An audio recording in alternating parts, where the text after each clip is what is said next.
SpotlightHigh.com was founded to bring local sports information to fans and sports enthusiasts.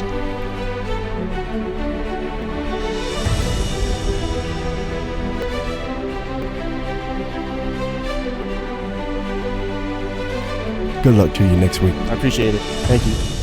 That will be up there tomorrow morning. That's cool. All right. Never done that before.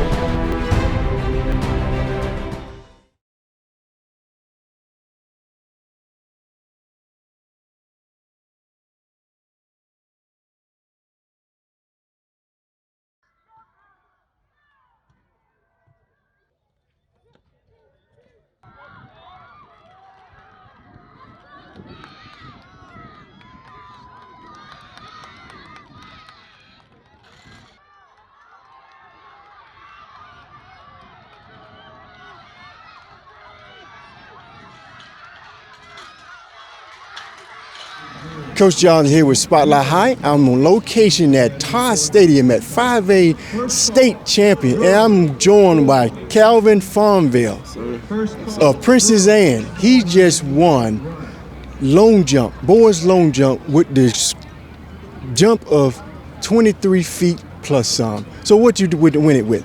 23 and a half. 23 and a half. Yes, sir. Before we start talking about that famous jump of yours, and it's going down to your history because you're a senior at Princess Anne. Yes, sir. Before we get started, I'd like to do a dedication to a great starter, a great man that he was the AD at Mitchell High School, yes, and he started, I don't know when he started shooting the gun, and we're going to dedicate this episode right here, your interview, and it's special to me and the special people in Newport News. His name is Richard Pop Pitts. And Pop Pitts used to be the starter out here for many years. And when he not starting in between times, that is the chair he sit in. He went on the way to glory, but that's the chair he sit in. So we're going to dedicate this to him and his family because he shot the gun when I ran in the 90s. Yes, sir. And I'm quite sure he did that way beyond, you know. So we're going to dedicate this show, and it's special for you, and it's special for Newport News because that's the chair, that's his chair. Yes, sir. All right? This one for you, Mr. Richard Pop Pitts. Outstanding. God bless you, man. Yeah. So just walk us back. How did you get started in track and field? With track, I always wanted to dunk in basketball, and that kind of led me to doing long jump, which opened up track as a whole for me. So, I stuck with long jump. It's been ups and downs, but I stuck with it long enough, and it's definitely paid off.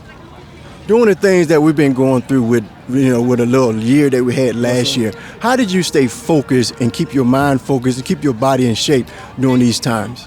So I was hungry, I wanted it. Like, I really wanted it. I was out working out. You guys, my parents, I was out working out every day, every other day. I was at the pit every day, every other day through the summer, so that I knew that we were going to have a season this year. I had a feeling. So I'm like, I'm not going to come back and be the same me. I want to come back and be better. And that's what really separated me this year. So, yeah, it was just that hunger for wanting to be the champion, That's what really took over. Let's talk about today. That's it. Did you eat the same? Did you wake up the same? Did you have your lucky socks on? Talk about pregame for you for today.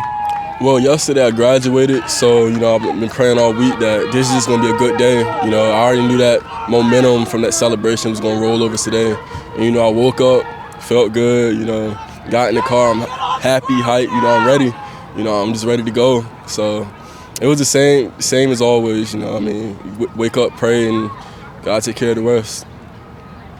Your first jump, I think it was something like a 19. 21.5. Okay, I apologize. I ain't trying to take no inches, no feet from you, baby. I'm an old track coach myself. Yes, So when you jumped that first jump, what did you change anything? Did you change your momentum? Did you change your stance? Or what did you do? So with the first jump, I did not trust my foot on the board. And that's what messed up my first two jumps. I wasn't trusting. I kept on thinking I was about to go over, so I hurried up, put my foot down, and I jumped, and I was way far behind the board. So then, I changed that. Leading up to my third jump, that's what I changed. I just didn't think about it, I didn't think about it at all, and I went through, and that's what lined up for a big jump. But yeah, the first two, I wasn't trusting myself. I wasn't trusting my coaching. But once I changed that, it was over. When you came down there on your 23-plus jump, how did you feel? When you land in the sand, did you say, hey, that was it? Yeah, so it's a feeling, you know, when you're in the air for a certain amount of time, you can feel it. You know, you can feel yourself flying. And it's an amazing feeling. And then when you hit the sand, and I'm like, I look back and I know the distance, you know, I know how it's supposed to look, and it looked right. So, I mean, I knew it, thank God, and went back, you know, I was happy inside. So I knew it, yes, sir. Going into the finals and going into your last jump, because you led the field. So going into that last jump, and you was hearing for everybody jump.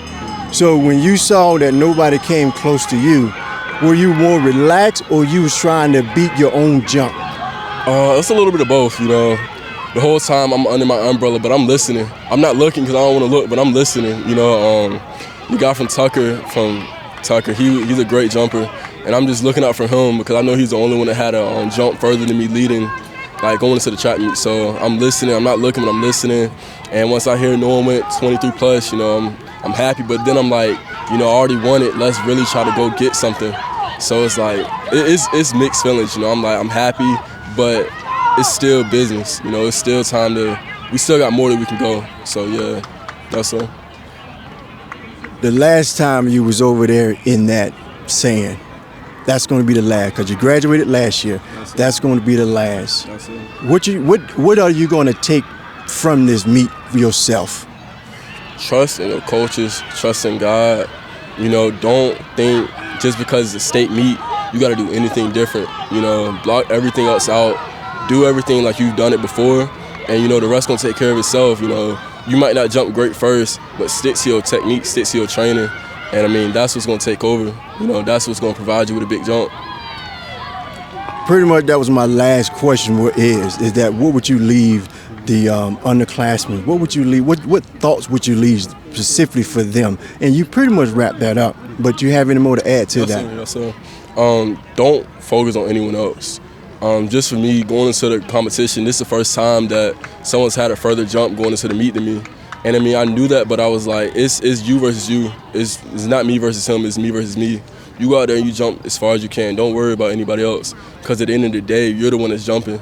You know, it's you that's putting that effort in, you're doing it. So focus on yourself, don't focus about anyone else, and just go out there and do the best you can do. That was well said. Yes, sir. Hey, yes, what's sir. Next for you? Next is college, you know.